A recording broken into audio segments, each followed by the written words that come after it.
When were you using this number? Was this your number at some stage? Le number lena wawuyisebenzisa nini ingabe kwake kwayinumber yakho le? Namanje kuseyiyo Nkosenkantolo. It still is, my lord. Now, according to the cell phone records, this number called Mr. Ntanzi on the 17th of June 2020 at around 19 hours 08, and it was an originating call. That means it was a call from you to the 6890 number of Mr. Ntanzi, and that number, that call was not answered, and it was diverted to a voicemail denoted by the abbreviation CF.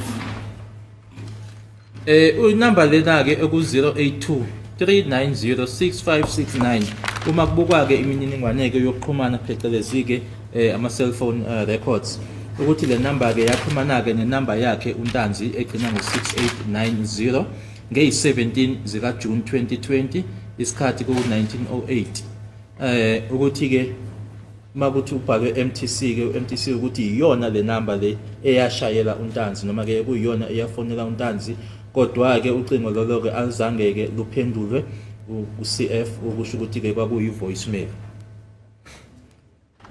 So ubuza Nkosenkantolo mhlambe yayisebenza la wayeseboshiwe or uyakaboshwa. May I ask, my lord, was he already arrested here or not? Certainly, Mr. Ntanzi was arrested on the 16th of June 2020, so this call was made on the 17th of June 2020 after his arrest. uNtanzi waboshwa kuyi 16 June 2020 okusho ukuthi ke ngey 17 zika June 2020 wayeseboshiwe. Nkosenkantolo noma ngasakhumbuli kahle ngoba izinto zaziningi Nkosenkantolo kuthe uNtanzi uma eboshiwe ifoni yakhe yayi online.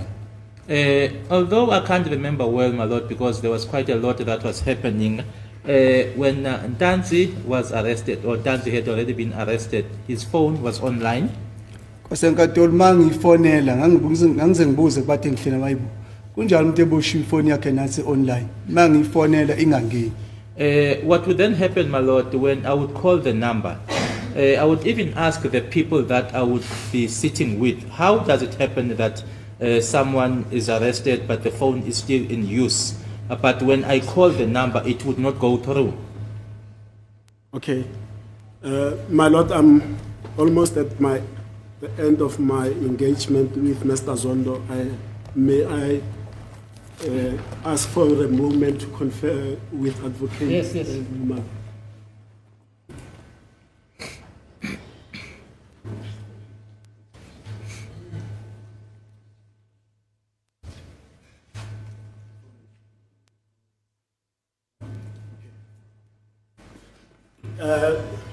Thanks, my lord. I mean, that's it.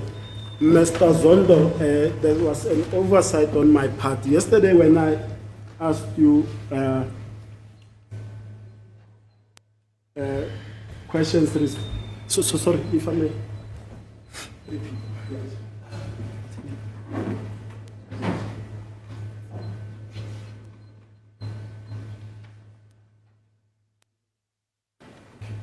Now, Mr. Zondo, I'm almost at the end of my cross-examination, I mean my leading of you.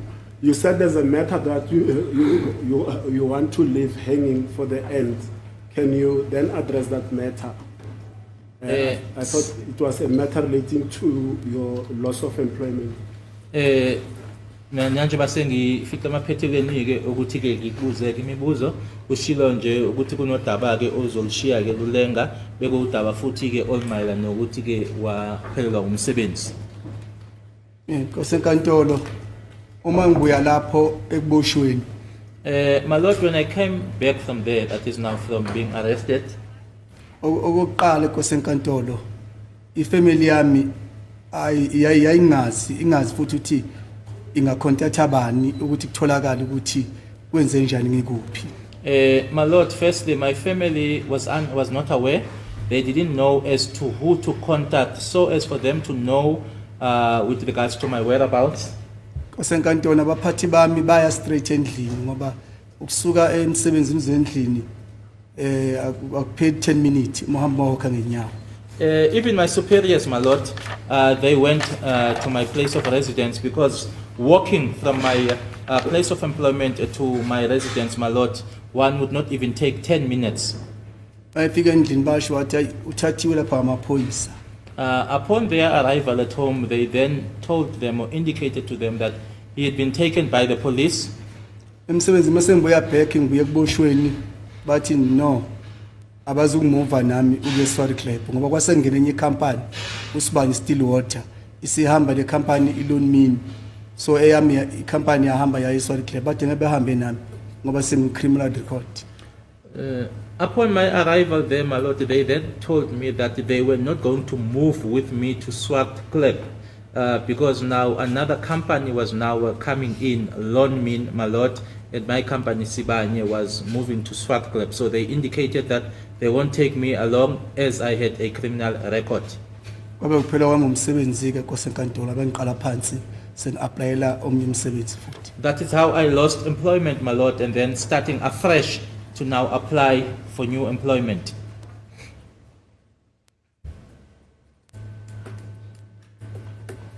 My lord, if I may approach accused number 2. Yes.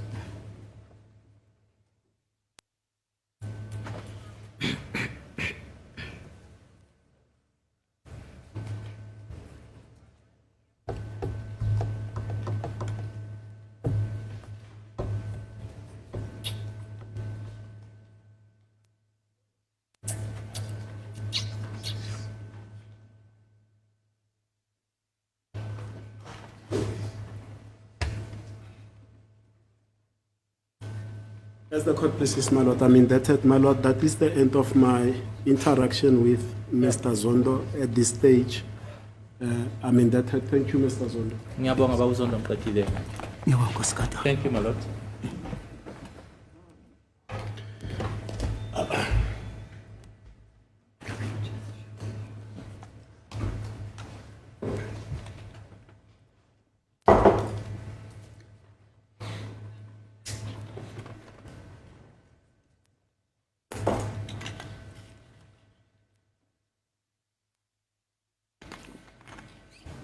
Yes, who's doing the cross-examination, if any?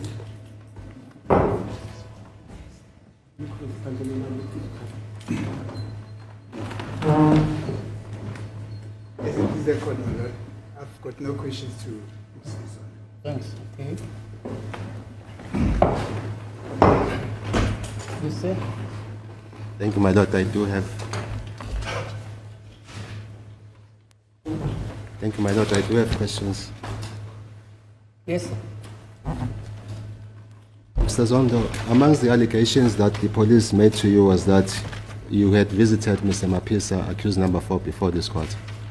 Kwezinye insolo amaphoyisa ke azisho kwena ukuthi ke wawuye uyobona noma ke uyovisitela umnumzana Mapisa phambi kwale nkantolo. Noma Yebo. phambi kwale nkantolo. Yebo kwasenkantolo basho bathi uvashela uMapisa. Yes, my lord, they alleged that I was visiting Mapisa. Did you know at that point or at some point where Mr. Mapisa was detained? Ingabe ngaleso sikhathi leso noma kwakunesikhathi la owawazi khona ukuthi ke uMaphisa waye valelwe kuphi? Angazi kwasenkantolo. I don't know, my lord. You also told this court that upon you denying that you had visited Mr. Mapisa, you were told that you were going to be taken to view the footage as proof that you did visit him. Were you then taken to view that footage? Ushilo ke ukuthi ke ngesikhathi ke usuphika ke wena ukuthi wawuyileke ukuyobona uMaphisa base bekutshela ukuthi bazokuhambisa ke beyokukhombisa ke phecelezi ke i-video footage. Ingaba bakuthatha yini bakusakuyona ke leyo footage leyo ukuthi bayokukhombisa? Aze bengisekasekato. They never took me, my lord. Do you know Constable Skhumbuzo Sizwe Zungu? Constable Skhumbuzo Sizwe Zungu, uyamazi yini? Angimazi kwasenkantolo. I don't know him, my lord. You know Sfiso Zungu, also known as Gwabeni. Usifiso Zungu abambiza ngogwabeni uyamazi? Ayi angimazi Nkosi enkantolo angimazi. No, I don't know him, my lord.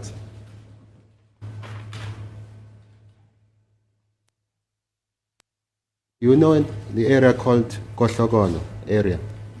Indawo abayibiza ukuthi Kohlokolo uyayazi? Angiyazi Nkosi enkantolo mangendlula. I know it in passing, my lord. Where is it situated? Ikuphi nendawo? Nkosi enkantolo endaweni enguyo nayo ayi kangangokuthi akuhambe ngenyawo ikude kakhulu. From my place, my lord, or between my place and this particular place, my lord, one cannot travel on foot, my lord. It's very far. You know in which district is it located? Asithi nje phansi ingaphansi iphansi kweyiphi indawo engaphansi kwayo noma phethe masingathi nje i-district indawo engaphansi kwayo. Nkosi enkantolo ingaphansi koSuthu ngokwemephu yamadolobha ehlwana amahlabathi noSuthu ingaphansi koSuthu. According to the map, my lord, that demarcates or differentiates between the towns, my lord, which is Osutu and Mahlabati, it falls under Osutu.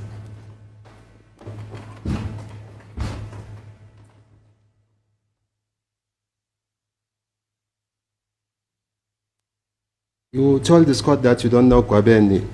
Do you know Basutwini Hostel in Phosphorus? Uqeda ukutshela inkantolo ukuthi uGwabeni awumazi. Ingabe uyayazi yini iBasuthu Hostel eFostorus? Basuthu ngiyazi Nkosi enkantolo. I know Basuthu, my lord. Have you been there physically? Usuke waya khona lapho? Nkosi enkantolo bengeke ngasho uqaleni ukuthi ngine-sport. Sport sethu udlala onke lama hostela la. So ngiyazi ngalokho Basuthu naye Basuthu naye amaZulu. As I said, my lord, that I participate in this sport, the particular sport, my lord. So our sport would then travel or go to these different hostels. I know that Basuthu is situated here, and just close by there, Mazulu is there, my lord.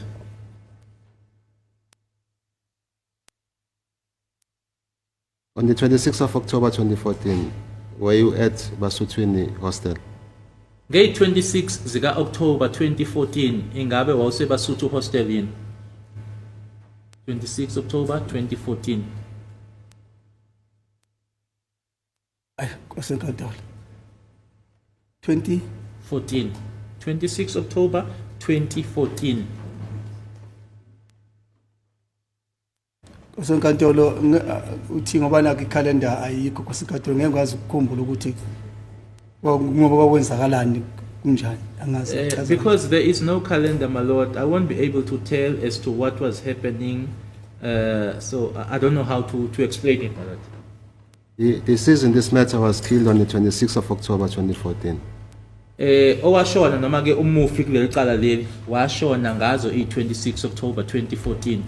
Ayi ngisemsebenzini Nkosi enkantolo. No, I was at work, my lord. Can you remember the description of the motor vehicle that you were using or driving during that period of the 26th of October 2014?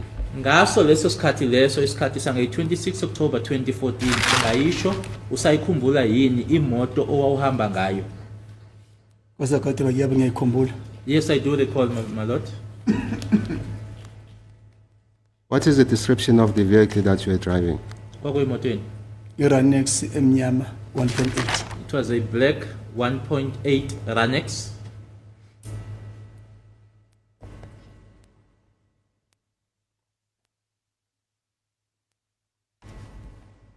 You told this court that at Yeovil, when you were questioned by Brigadier Gininda, the questions that were posed to you was the knowledge that you had of the accused before court. Do you confirm that? Ushiloke ukuthi laphayana eYeoville imibuzo oyihlonywa ke uyena uBrigadier Gininda kwakuyimibuzo emayelana ke nokwazana kwakho nabasolo. Uyakhumbula lokho? Yebo Nkosi enkantolo. Yes, my lord. Were you asked about the involvement, the knowledge that you had about the involvement of the accused in the commission of this offense? Ingabe wabuzwa yini ngolwazi onalo ngokubandakanyeka kwabasolwa kulona icala leli. Inkosi enkantolo bangibuza ngaphendula ngathi inkosi enkantolo zingane lezi ngeloko ngihamba lapha ehamba khona beyihle khona.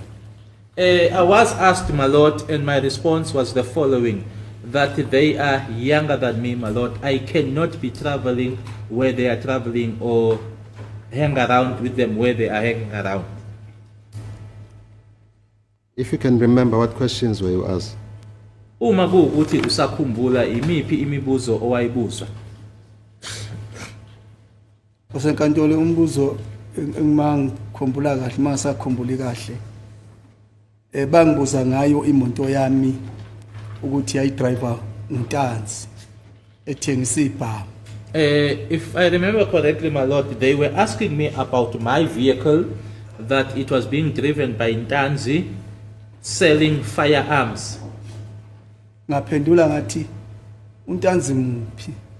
I then responded by saying, which Ntanzi? Bathi bongani loboshiwe. They then said, Bongani, the one who's been arrested.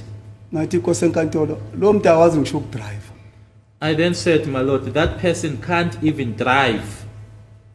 Cela ukumala inkosi. May I stop them? Who was asking that question? Ubani owayebuza umbuzo loyo? Mr. Keninza. Mr. Kininza.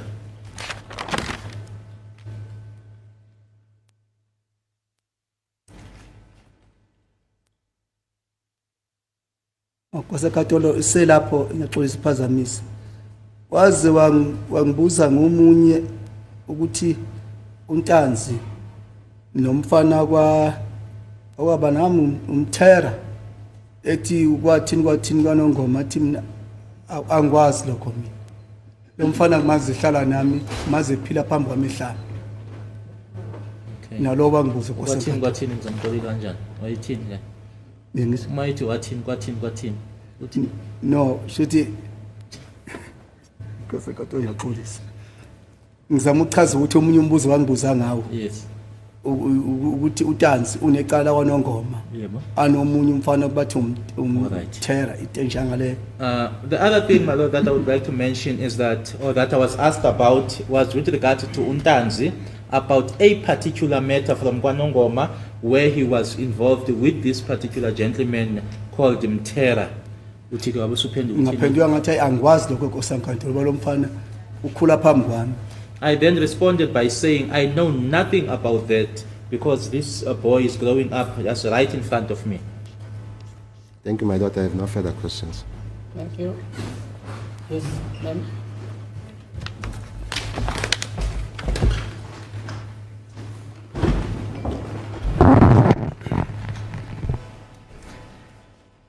Mr. Zondo, do you have any knowledge about the commission of the offense that we are busy with in this case? Ukhona yini okwaziyo ngesehlakalo lesi ke esipha noma ke ukwenzeka kwesehlakalo lesi ngaso la phambi kwenkantolo namuhla? Angazi lutho inkosi enkantolo. I know nothing, my lord. When the police firstly approached you, did they tell you the reason why they approached you at the time when they came to you? Ngesikhathi eza ngaso kuwena amaphoyisa, ingabe bakutshela yini isizathu sokuthi beze kuwena? Inkosi enkantolo ngicela ukuthi uchaze ngakaphenduli ummeli wami straight ipendulo. May I explain, my lord, before I give a straight answer to the legal representative? Inkosi enkantolo ukuthatha kwami mina lapha ya ngithathela ukuthi ngivakashela uMaphisa ngilethele indaba ngiyoyibuka kwicamera. Okwawo bese kushintsha ngokwasenzo meyiba uthola mase ngaphakathi sengiyovalela estoksini. My lord, when I was being taken there, I was taken with the allegation that I was visiting Maphisa, my lord, and that I was taken to go and view the video footage, my lord. With regards to the matter of Senzo Meyiwa, that is something that I found out about when I was now already inside. So when the police took you, they did not tell you that you were being investigated or you were a suspect in the case of Senzo Meyiwa? Uma bekuthatha awashongo kuwena amaphoyisa noma bakazasho kuwena amaphoyisa ukuthi uthathelwa ukuthi ke umsolwa nokuphenyo abalenzayo lecala likaSenzo Meyiwa. akaze kasenkantolo. They never said, my lord. When you were detained at the police station, according to your examination in chief, were you explained the reasons why you were detained? Ngesikhathi usugciniwe ke uvalelwe laphayana epolice station. Bakutshela yini isizathu sokuthi ke bagcine lapho epolice station? Usenkantolo akaze bengitshela. They never informed me, my lord. You also mentioned that there's a document that was issued to you when you were at the station. You Ushilo remember ke that? nokuthi ngesikhathi ke use police station kunephepha phecelezi ke idocument owayinikwa. Yebo kunjalo kusenkantolo. Yes, that's correct, my lord. Who issued that document to you? Ubani owakunika? Nganikwa iphoyisa lela lingicharger ingigengisa ne2. It was the police officer that charged me, my lord, as well as taking my thumbprints, my lord. Was it explained to you what type of the form that was given to you? Wachazelwa yini ukuthi ke iphepha lini lelo noma ke iphepha lani lelo owawunikwa? Angichazelwa ngosenkantolo. No, my lord, it wasn't explained. You were also not explained the reason for your detention. Nokugcinwa kwakho noma ke ukuvalelwa kwakho nalokho awuzange uchazelwe futhi. Kunjalo kusenkantolo. That is indeed correct, my lord. For how many days were you detained in the police custody? Wawuvalelwe amalanga amangaki epolice station? Kusenkantolo ezandleni zabomthetho ngathathwa kuyi Friday. I was taken on a Friday, my lord. Estoksini ngazo kuyi Friday ngabo 6:15 late so. Ngazofaka estoksini ekseni ngabo 2:3. It was past 6, my lord, in the evening, and then it was around 3 in the early hours of the Saturday morning, my lord, when I was placed in the cells. Kusenkantolo ngalalo ubusuku obodwa bangomgqibelo bazothi ngakusasa ngeSunday ilapha ngihambisa khona. I only slept for one night, my lord, which was the Saturday, and then the Sunday, that is when I was let go. From 6 o'clock when you were taken from your house until 3 o'clock in the morning when you were detained, where were you? Phakathi ko-6 njengoba uthi ke u-6 noma past 6 lo bakuthatha ngawo ekhaya noma ke endlini kwakho kuze kube u-3 noma ke phambi ko-3 nje uma usuyofakwa ke estoksini. Phakathi kwaleso sikhathi leso wawukuphi? Nangisemotweni kusenkantolo ngihamba nje kuphela ngingazi ukuthi ngiyaphi ngingaboni. Kodwa ngisemotweni. I was in the vehicle, my lord, just going up and down, not knowing, and I was also not able to see as to where I was going, but I was just in the vehicle. Were you assaulted at that stage? Ingabe washaywa yini ngaleso sikhathi leso? Ukushawa ngishawe uma ngiqala ukuthathwa endlini mangena iN4 ngiza ngapha sikhathi ngifakwa iplastic kushawe lapho kusenkantolo. When I was assaulted, my lord, was when I was taken from my home, or my house, placed in the vehicle when we traveled on the N4, and the plastic was put over me. That's when I was assaulted. Okay. When the plastic was put over your head, how were you assaulted? Usufakiwe uplastic kuwena ke washaywa kanjani? Khona phe ngishawe khona ngingafuni ukufaka uplastic senginqaba ngithi ikhanda phansi. Ngashawa ngempama. Where I was assaulted, my lord, was where I was refusing to put in the plastic, and then I sort of bent my head down. The witness indicating, my lord, with his head downwards. That's when I was smacked with an open hand. Ngakhahlelwa lapha eswini isicathulo ngathi sigambusi. Ngakhahlelwa ngase ngivuma ke lapho ngavusa ikhanda. Ngavumela umthetho bawufaka uplastic. I was then kicked on the side. The witness is indicating, my lord, on the side of his tummy towards the left, with a shoe that looked like a boot or resembled a boot, my lord.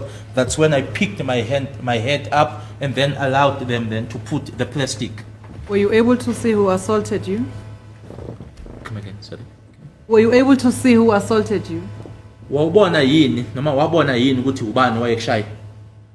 Owengishaye kwaku Mabhena. It was Mabhena.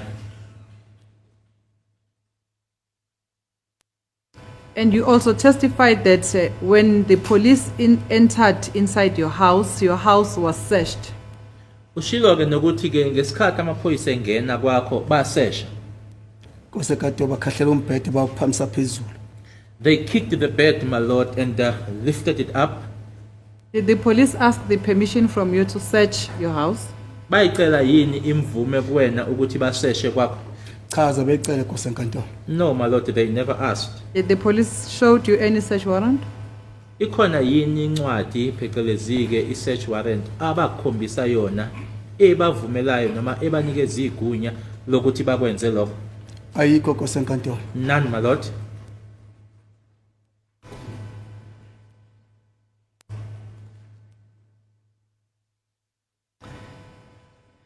You further testified that you were asked to confirm if you knew the accused before court. Is that your evidence? Ushilo-ke nokuthi-ke base bekubuza-ke ukuthi uqinisekise ukuthi uyabazi yini abasola laba phambi kwenkantolo. Ubufakazi bakho lokho. Babethi kuwena uqinisekise ukuthi uyazana yini nabasola. Basho njalo Nkosi enkantolo uthi ngiyazana nabo. That's what they said, my lord, to whether I knew them. And did you make any statement to that effect? Ukhona-ke istatement owasenza mayelana nako lokho. Istatement engasenza Nkosi enkantolo yiso esengiseyuveni. Esengasenza ngibuza ukuthi mazi kanjani lo, ngiyamazi ngazi kanjani. Iso leso. That is the statement that I made, my lord, in Newville. Whether do I know this one and how do I know that this one, my lord? That is the statement I'm referring to. Is there anything else that you said other than the information about knowing the accused before this court? Ngaphandle kwalokho ukuthi-ke uyabazi abasola kukhona yini okunye wakusho? Ngaphandle kokuthi uyabazi khona okunye wakusho? Akukho Nkosi enkantolo kuye ngakusho. There's nothing else that I said, my lord. In the statement did you sign any statement on that time when you were being interviewed by the police? Ngaleso sikhathi leso-ke amaphoyisa ayinenhlolo khona nawe kunestatement owasayinda yini? Ngasayina yini? Yasayina, yeah. Nkosi enkantolo yiso lesi engathi mangicela ubaba uGininze ukusifunda ngibukweluleka kombhalo walo wangishintshe ubuso walo ukuthi ngisifunde ngasayina. That is the statement, my lord, that I requested to go through and to read from Mr. Gininza, my lord, and then he refused and his facial expression changed. I then signed. So was the statement read back to you? The full statement, content of that statement, was it read back to you? Logo okwakubhaliwe kuleso statement leso wakufundelwa yini? Nkosi enkantolo azengifundela. My lord, it wasn't read, or it wasn't read back. Now let's go on to the date when you were in consultation with Advocate Baloyi. Asiyeke manje kwilanga leli-ke oweza ngalo-ke uzokhulumisana no-Advocate Baloyi. Did Advocate Baloyi read any statement to you? Kunestatement akufundela sona yini u-Advocate Baloyi? Kunjalo Nkosi enkantolo. That is indeed correct, my lord. Did you agree with the content of the statement that was read to you by Advocate Baloyi? Wavumelana yini nalokho okwakubhaliwe kuleso statement leso awayekufundela sona ubaba uBaloyi? Azengivumelani nakho Nkosi enkantolo. I did not agree, my lord. Why? Kungani? Ingoba wathi mengifundele ubaba Baloyi ngathi akusisi some statement. It's because, my lord, when Mr. Baloyi read it out to me, I then said, no, this is not my statement. Yeah, what made you to say this was not your statement to Baba Baloyi? Akuyini lokho okwakwenza ukuthi uthi cha baba Baloyi lesi statement akusona sami? Ukukhuluma kokhona phana yikho lokumayelana ukuthi uTanzi wathi wangitshena ukuthi wadubula usenzo meyiwa. It was with regards to the fact, my lord, that Ntanzi had told me that he shot Senzo Meyiwa. What else, if you can still recall? Uma kusakhumbula kwakuyikuphi okunye?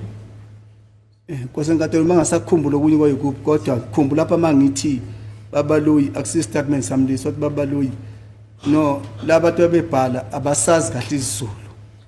Although I can't remember well, my lord, but what I do recall when I said to Mr. Baloyi, this is not my statement.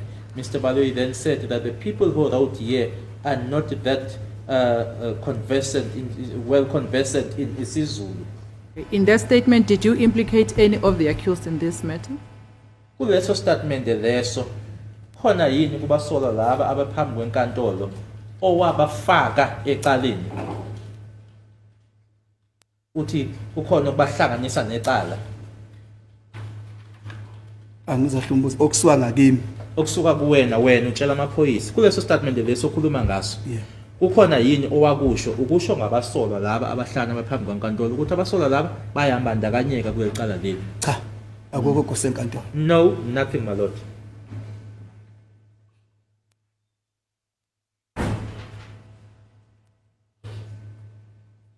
On the 26th of October 2014, when the deceased was shot in this matter, do you still remember where were you?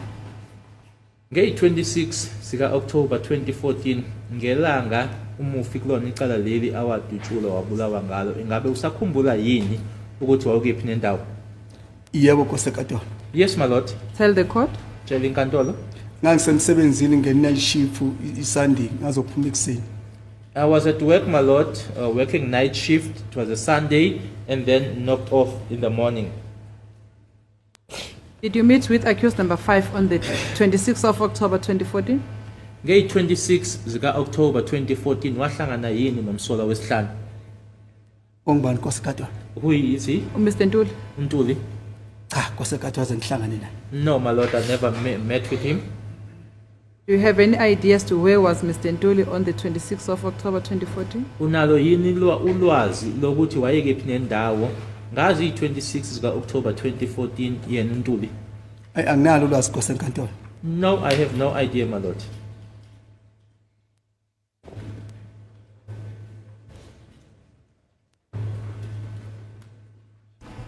Thank you, my lord. I have no further questions. Yes, thanks. Please, may I then proceed, my lord? Yes.